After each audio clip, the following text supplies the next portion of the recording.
जीवन बगिया ऐसी उलझी, फूल हो गए कम, कांटे ज्यादा, सिमटा जीवन, डूबी सांसें, आना है तो अब भी आ जा।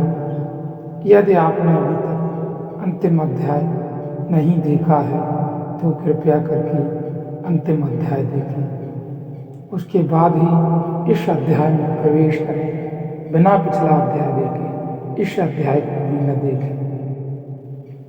पहला सूत्र अष्टावक्र ने कहा है, हे पुत्र, तू बहुत काल से देवाभिमान के पास में बंधा हुआ है। उस पास को मैं बोध हूँ। इस ज्ञान की तलवार से काट कर तू सुखी हो। अष्टावक्र की दृष्टि में और वही शुद्धतम दृष्टि है। अगर अष्टावक्र अत्यंतिक दृष्टि ही बंधन केवल मान्यता का है, बंधन वास्तविक नहीं है।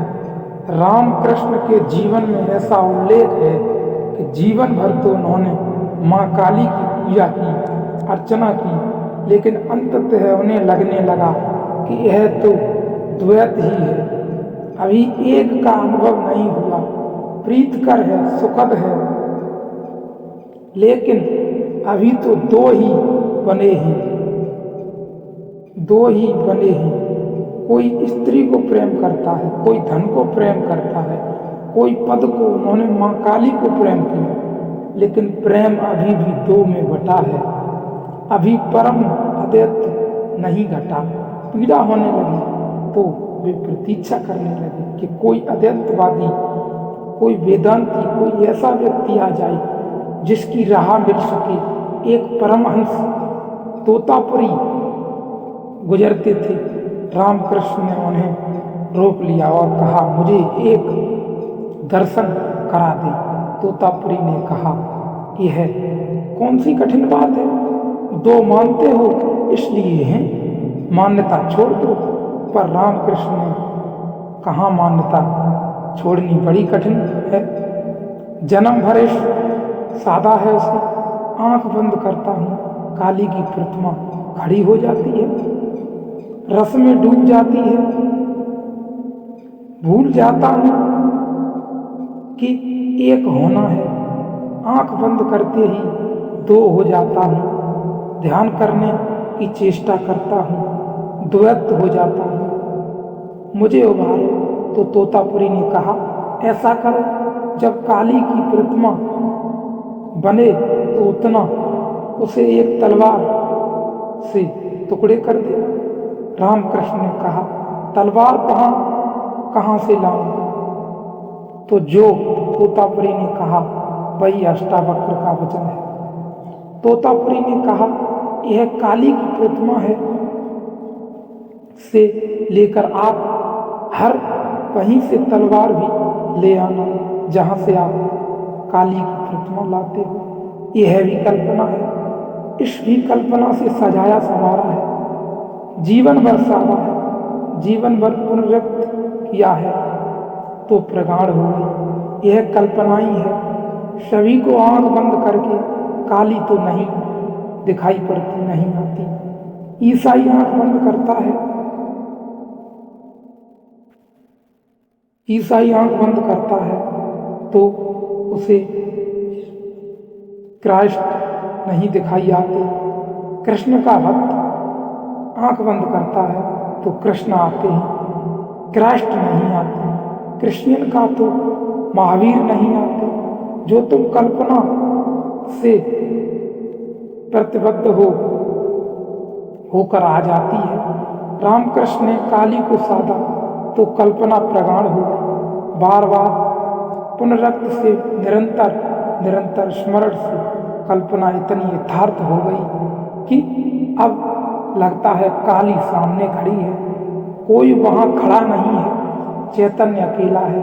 यहाँ कोई इतना नहीं है, दूसरे नहीं है, एक है। तुम आंख बंद करो तो तुम्हारी। तोतापुरी ने कहा, जाओ तोड़ने को भक्त भगवान को काटने को तलवार लाई, यह बड़ी कठिन बात है। संसार छोड़ना बड़ा सरल है, संसार में पकड़ने योग्य ही क्या है, लेकिन मन की किसी गहन कल्पना को खड़ा कर लिया है। मन का कोई काव्य जब निर्मित हो गया हो, मन का स्वप्न जब साकार हो गया हो, तो छोड़ना बड़ा कठिन है। संसार तो दुख है, स्वप्न जैसा है। भक्ति के स्वप्न, भाव के स्वप्न दुख स्वप्न नहीं है, बड़े सुखद स्वप्न है। उन्हें छोड़ें कैसे, तोड़ें कैसे? आंख से आंसू बहने लगते हैं, गदगद हो जाते हैं, शरीर कांपने लगता है, मगर वह तलवार न उठती, तलवार की याद ही भूल जाती।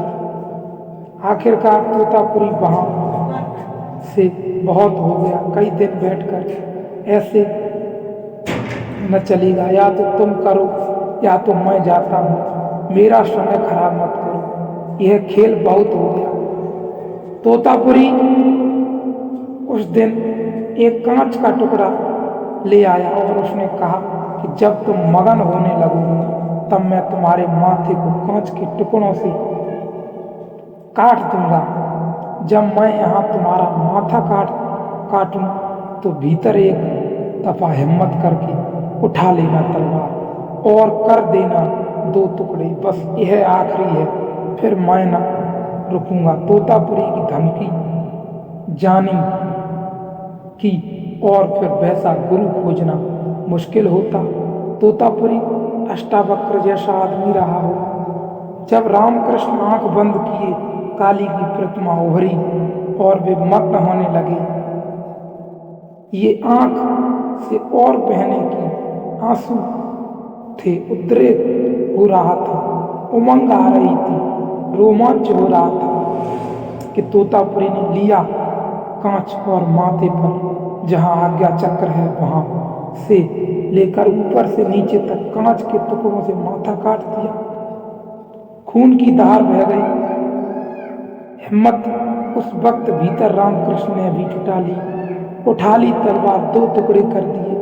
काली ने कहा, गिरी नीचे, अद्वैत हो गया कि लहर खो गई, सागरों में क्षरता उतर गई सागर में। फिर तो कहते हैं 6 दिन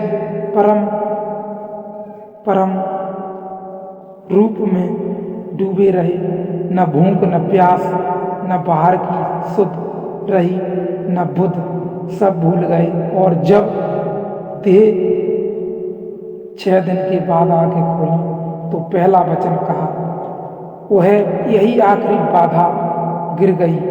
the last barrier has fallen. यह पहला सूत्र कहता है, हे पुत्र, काल से, बहुत काल से देह विमान के पास में बंधा हुआ उस पास को ही अस्तित्व मानने लगा है, उस पास को अस्तित्व मानने लगा है। मैं देह हूँ, मैं देह हूँ, ऐसा जन्मों जन्मों तक दोहराया है। दोहराने के कारण हम देह हो गए हैं, देह हम हैं नहीं। यह हमारा अभ्यास है, यह सारा आत्मसंभव है। हमने इतनी प्रगाढ़ता से माना है कि हम हो गए हैं, हम देह नहीं हैं, हम विराट हैं,